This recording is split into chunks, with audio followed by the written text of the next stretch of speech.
questions just for the two student athletes and excuse them and then finish up with Coach. So, Coach, if you begin.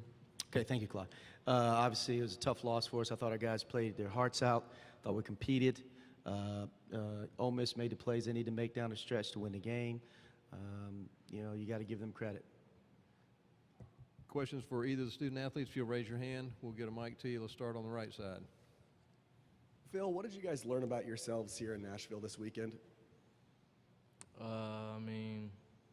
We didn't finish the game how we wanted.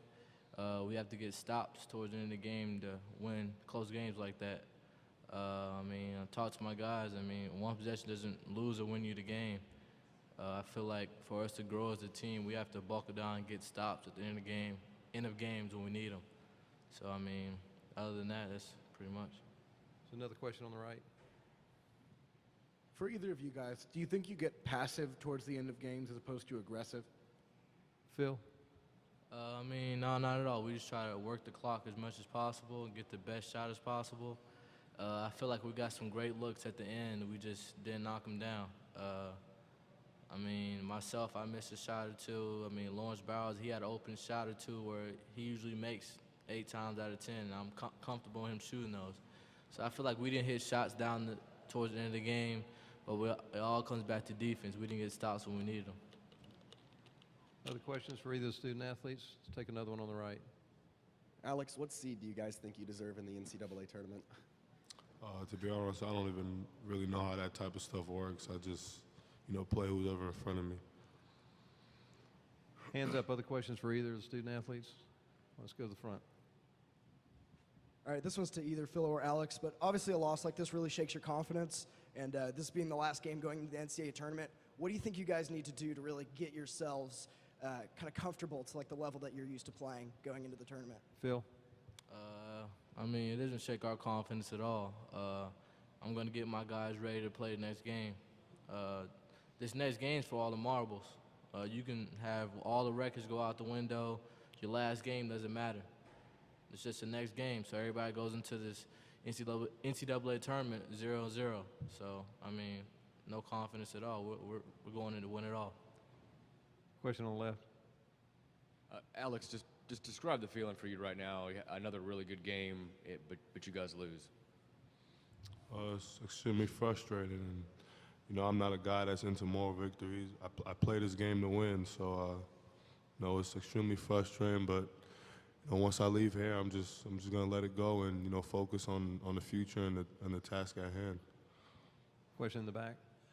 Phil, you said you talked to your teammates after the game. Could you give us a little idea of what you talked about, what you told them? Just next game. Whoever we're playing next, they're not going to feel sorry for us. Nobody's going to feel sorry for us. We just got to focus on our next game, and we'll be ready to play whoever we're playing.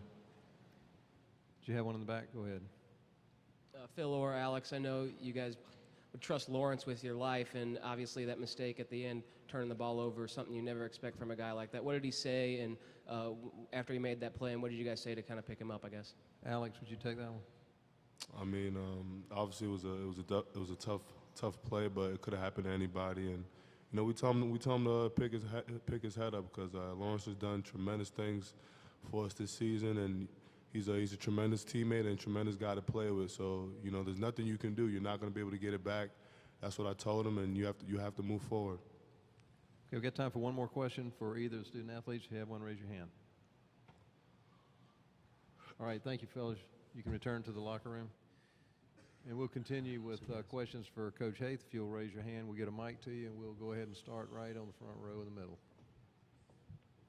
Frank, I think you guys had 2 baskets in the last 8:49. Can you just describe what was happening there, and also just take us through whatever the miscommunication was between Lawrence and Keon, I guess, on the inbound pass? Well, I thought Phil alluded to, we had some really good looks, and we just didn't make them. But I thought we still should have drove the ball, and I think our guys got a little tentative when they got hit a couple times. But a game like this is going to be bang bang plays, and they were way more aggressive at driving the ball during that stretch than we were.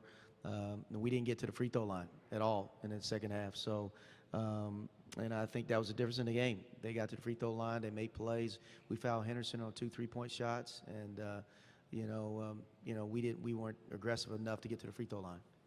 Question on the right.